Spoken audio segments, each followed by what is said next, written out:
नमस्कार। Case law की अपनी लेक्चर सीरीज में मैं डॉक्टर अमिताभ सिंह एक बार फिर आपका हार्दिक स्वागत करता हूं। आज जिस केस को लेकर मैं आपके सामने उपस्थित हूं वो केस किसी परिचय का मोहताज नहीं। आजाद भारत में जितने भी टेररिस्ट एक्टिविटीज या टेररिस्ट अटैक हुए हैं उसमें अगर कोई सबसे ज्यादा दुर्दांत, सबसे ज्यादा वेल प्लान तरीके से अगर किया गया अटैक था तो वो 26 नवंबर 2008 की रात 9:15 से शुरू हुआ टेररिस्ट अटैक था, जिसमें 10 आतंकवादी जो लश्कर-ए-तैयबा एक बैंड आतंकवादी संगठन जो पाकिस्तान का है वहां से वेल ट्रेन्ड होकर के भारत की सीमा में इलीगल तरीके से घुसते हैं और 29 नवंबर 2008 की सुबह 9 बजे तक अपने गतिविधियों को अंजाम देते हैं। जी हां, मैं बात कर रहा हूं Mohammad Ajmal Amir Kasab versus state of Maharashtra, या जिन्हें सामान्य शब्दों में मुंबई टेररिस्ट अटैक केस कहते हैं, इसकी चर्चा आज करने जा रहा हूं। आखिर हुआ क्या था, किस तरीके से मोहम्मद अजमल आमिर कसाब जो कि एक नवयुवक था, वो और उसके साथ 10 और मतलब 9 और साथी, ये 10 लोग कैसे ट्रेंड हुए, किस तरीके से चले, कैसे वो मुंबई पहुंचते हैं, अरेबियन सी से होते हुए कैसे वो मुंबई पहुंचते हैं और क्या उनकी प्लानिंग थी, क्या मोडस ऑपरेंडी था और किस तरह से ग्रेटर मुंबई के एडिशनल सेशन जज ने उन्हें सजा लिखी, हाई कोर्ट ने कंफर्म किया और मामला सुप्रीम कोर्ट तक गया। इस पूरी चर्चा को आज लेके चलेंगे। शुरू करते हैं Mohammad Ajmal Amir Kasab versus state of Maharashtra, AIR 2012, supreme court 3565 को। कसाब के साथ 9 और लोग थे, जिसमें मुख्य भूमिका अगर कहेंगे तो एक तरफ कसाब की थी, इसका एक सबसे ज्यादा बड़ा सहयोगी था अबू इस्माइल, और उसके साथ एक और नाम इस पूरी केस में चर्चा के दौरान रहा जिसका नाम था बुधिया। ये सारे लोग, ये मतलब कसाब ले लीजिए, अबू इस्माइल को ले लीजिए, बुधिया ले लीजिए और 7 दूसरे लोग, ये 10 के 10 आतंकवादी जिन्हें लश्कर-ए-तैयबा ने पाकिस्तान में ट्रेंड किया, दिमाग इनका ब्रेन वॉश किया और ये भारतीय सीमा में इलीगल तरीके से घुसे। कहां से घुसे, कैसे घुसे? ये सबसे पहले इन्होंने हाईजैक किया इंडियन फिशरमैन बोट जिसका नाम कुबेर था। कुबेर जो ये फिशरमैन बोट थी, इसको इन्होंने हाईजैक किया। उसका एक नेविगेटर था, उस नेविगेटर की कसाब ने खुद हत्या की थी और वह हत्या कितनी ब्रूटल थी उसका अंदाजा आप इस बात से लगाइए कि उस नेविगेटर का गला काट करके हत्या की थी कसाब ने और बाकी साथियों को उसके पैर पकड़ के रखने को कहा था। वहां से हत्या करके ये मछुआरों की बस्ती, मुंबई में मछुआरों की बस्ती है जिसका नाम बधावर पार्क है, बधावर पार्क से ये दाखिल होते हैं भारत की सीमा में। इसके बाद यहां से ये 5 टुकड़ों में बंट जाते हैं, 5 अलग अलग 2-2 की टोलियों में ये बंट जाते हैं और बंट करके अपने ऑपरेशन को अंजाम देने के लिए चल पड़ते हैं, जो पहले से वेल प्लान था, जिसकी वेल तरीके से रेकी की गई थी। और ये सारे टेररिस्ट जितने भी थे, कसाब थे, अबू इस्माइल थे और बुधिया, बाकी जो लोग थे, इनके पास जो इंस्ट्रूमेंट थे वो हाईली सोफिस्टिकेटेड इंस्ट्रूमेंट थे, लेकिन साथ ही इनके पास हाईली लीथल आर्म्स और एनिमेशन भी था। क्या क्या था इनके पास? ये AK-47 राइफलों से लैस थे, 9mm की पिस्टल्स, इनके पिस्टल रिवॉल्वर्स इनके पास थी, हैंड ग्रेनेड्स इनके पास थे, RDX बम जैसी खतरनाक चीजें भी इनके पास उपलब्ध थी। हमला शुरू कब होता है? हमला शुरू होता है 26 नवंबर 2008 की रात 9:15 से और ये चलता कब तक है? 29 नवंबर 2008 की सुबह 9 बजे तक ये चलता है, जबकि होटल ताज महल पैलेस में इंडियन सिक्योरिटी फोर्सेस ने इन्हीं 10 में से लास्ट जो आतंकवादी वहां था ताज पैलेस में, उसे मार गिराया था। आखिर ये सारी कहानी खुली कैसे? ये कहानी खुली मोहम्मद अजमल आमिर कसाब के कन्फेशन से। उन्होंने कन्फेस किया अपने पूरे ऑफेंस। अब जब आप इस कन्फेशन स्टेटमेंट को पढ़ेंगे तो यहां आप देखेंगे कि ये कन्फेशन स्टेटमेंट 2 पार्ट में डिवाइड की जा सकती है। पहला जो उसका पोर्शन है वो उस कॉन्स्पिरेसी के बारे में जो भारत के खिलाफ की गई थी पाकिस्तान में, उस कॉन्स्पिरेसी के प्रिपरेशन के बारे में, प्लानिंग के बारे में पूरी तरह से विवेचित करती है। और जो दूसरा पोर्शन है वो एक्चुअल अटैक को और मुंबई से जुड़ी छोटी छोटी जानकारियों के बारे में डिस्कशन करती है। साथ ही यह भी बताती है कि आखिर क्यों मुंबई को ही इस बार हमले के लिए चुना गया, क्यों नहीं वाराणसी चुनी गई, क्यों नहीं मथुरा चुना गया, क्यों नहीं लखनऊ चुना गया। उसका कुछ स्पेशल कारण था। अब देखिए किस टारगेट से आए थे ये लोग। इनका टारगेट था क्या? इनका सिर्फ टारगेट था massive killing, mass killing of Indians as well as the foreigners who are available in India on that moment। भारतीयों की जितनी ज्यादा से ज्यादा भारतीयों की हत्या की जा सके उनकी हत्या करना, भारत में जो विदेशी पाए जा रहे हैं उनकी हत्या करना, और अगर संभव हो तो भारतीयों को या विदेशी नागरिकों को अपना होस्टेज बनाना, और होस्टेज बना करके भारत सरकार के साथ एक बार फिर वही कंधार हाईजैक जैसा बार्गेन करके अपने टेररिस्ट साथियों को छुड़वाना। यही इनका टारगेट था। इसी टारगेट के साथ ये भारत में घुसे। साथ ही इनका टारगेट यह भी था कि कहीं ना कहीं ये इस राष्ट्र की संप्रभुता, इस राष्ट्र की एकता और अखंडता पे अटैक कर रहे थे। इस राष्ट्र की छवि जो अंतरराष्ट्रीय मार्केट में है उसे खराब करने का भी इनकी योजना थी। इन्होंने मुंबई क्यों चुना? मुंबई चुनने के पीछे कसाब ने बताया कि इनका कारण था कि मुंबई इस देश की फाइनेंशियल राजधानी है। अगर हमारे देश की राजधानी, कैपिटल हमारा दिल्ली है, तो फाइनेंस के क्षेत्र में अगर कोई कैपिटल है तो वो मुंबई है। और अगर मुंबई पे अटैक करते हैं, अगर मुंबई में ऐसी घटनाओं को अंजाम देते हैं, तो अंतरराष्ट्रीय जगत में भारत की छवि धूमिल होगी विदेशों में कि भारत एक सिक्योर्ड प्लेस नहीं है, एक सिक्योर्ड स्टेट नहीं है, और जिसके कारण भारत का टूरिज्म, भारत के अंदर आने वाला विदेशी पैसा, ये सारी चीजें एक ही झटके में हम इसे चोट कर सकते हैं। कितने लोग मारे गए थे? अंदाजा लगाइए इस 3 दिनों के अटैक में कितने लोग मारे गए होंगे। आप सोच रहे होंगे 25, 50, 100। जी नहीं, इसमें टोटल मरने वालों की संख्या 166 थी। 166 पीपल लॉस्ट देयर लाइव्स।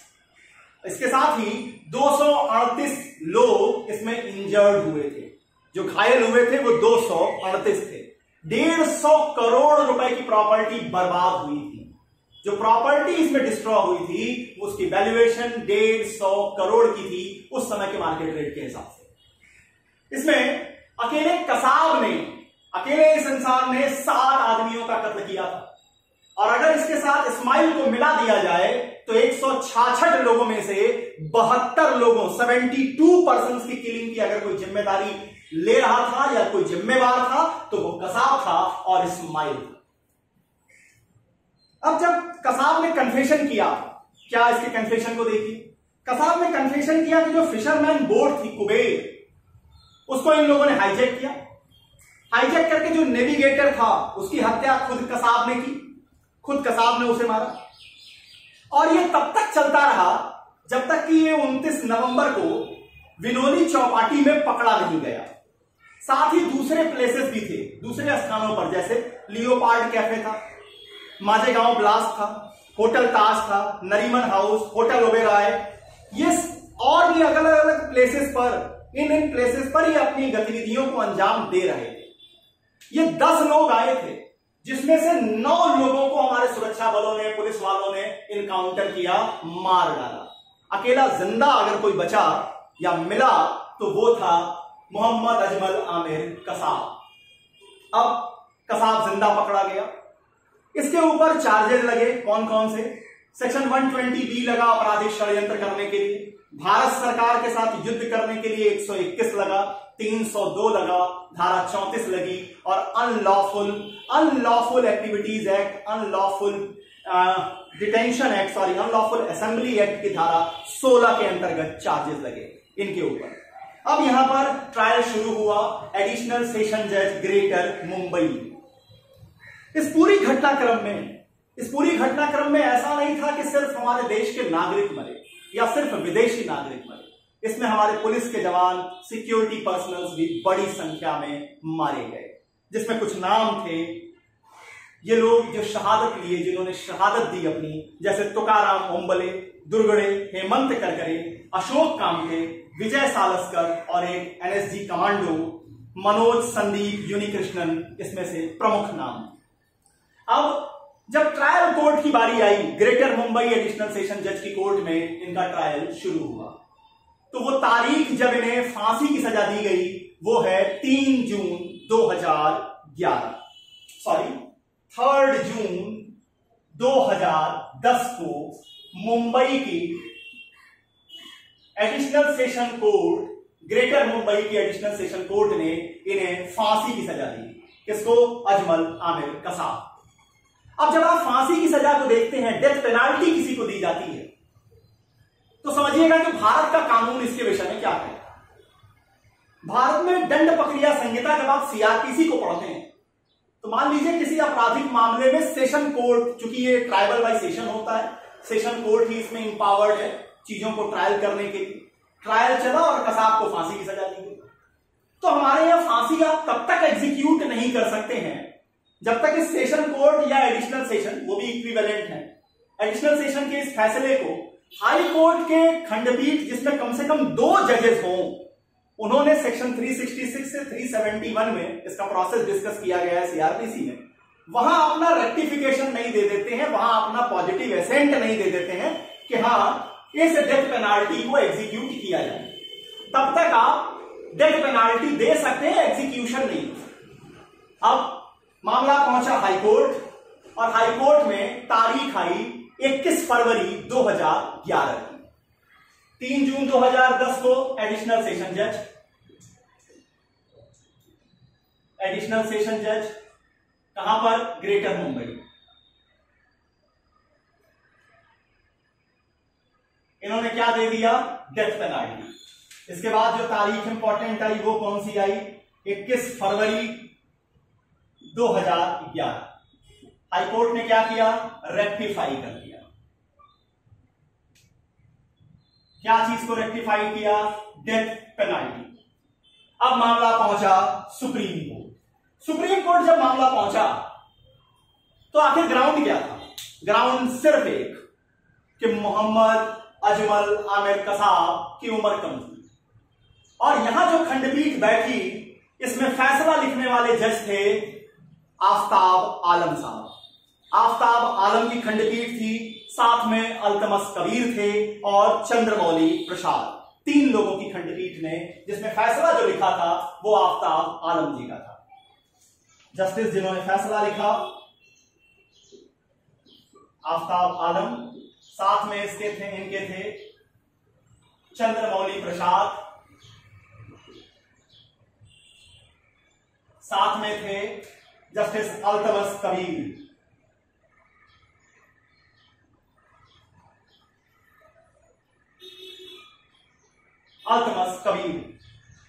फैसला लिखते हुए आफ्ताब आलम साहब ने कई चीजों पर अपनी विवेचना रखी। सबसे पहले इन्होंने डिस्कस किया माछी सिंह के केस को और वहां पर इन्होंने फिर चर्चा की बच्चन सिंह के केस को। ये दोनों मुकदमे इंपॉर्टेंट होते हैं इस बात को निर्धारित करने के लिए कि क्या सामने वाला जो एक्यूज है, जिसे हम डेथ पेनाल्टी लिख रहे हैं, उसकी केस रेयरेस्ट ऑफ रेयर में आती है। क्या वो इतना संगीन तरीके का अपराधी है कि उसे हम केवल और केवल डेथ पेनाल्टी दें? इसकी चर्चा करते हुए आफ्ताब आलम साहब ने यह कहा कि जो 166 लोग मारे गए, क्या उनकी कोई व्यक्तिगत दुश्मनी थी कसाब से, या उन 9 आतंकवादियों से जो मारे गए थे? उत्तर था नहीं। आखिर उनका अपराध क्या था? उनका अपराध सिर्फ इतना था कि या तो वो भारतीय थे या भारत की टेरिटरी में घूमने आए थे, किसी काम से, किसी पर्यटन के पर्पज से यहां पाए गए। इसके अलावा उनका कोई भी पर्सनल गर्ज नहीं था कसाब के साथ। और दूसरी बड़ी बात, जब माछी सिंह और बच्चन सिंह को एनालिसिस की आफ्ताब आलम जी ने, तो इन्होंने कहा कि ये सिर्फ रेयरेस्ट ऑफ रेयर केस नहीं है, ये very rarest of rare case है।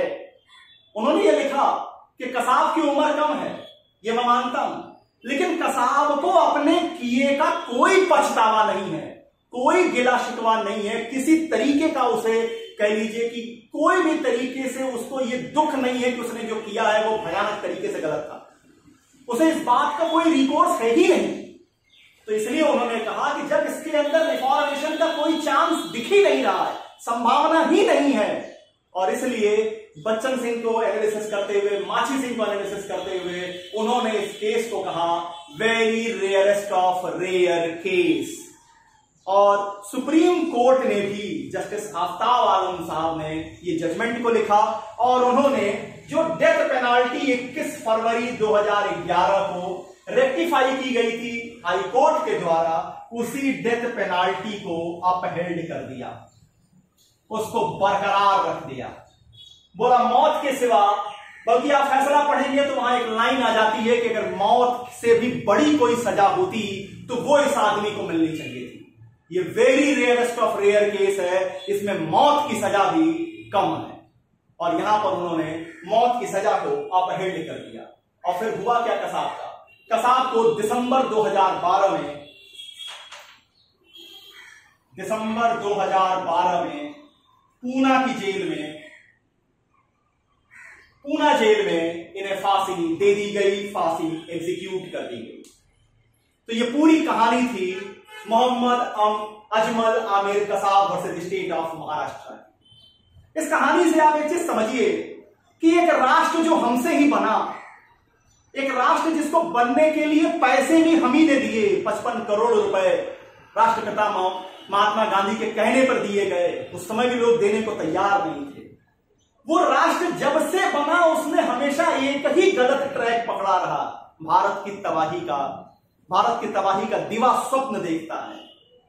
अरे समझदारों जरा समझो, अगर इतनी तुम्हारी समझ है तो जरा समझो कि जो रास्ता तुम हमारे लिए तैयार करते हो, जो आतंकवाद की पौध तुम अपने यहां हमारे लिए तैयार कर रहे हो, उससे आज तुम्हारा खुद का घर जल रहा है।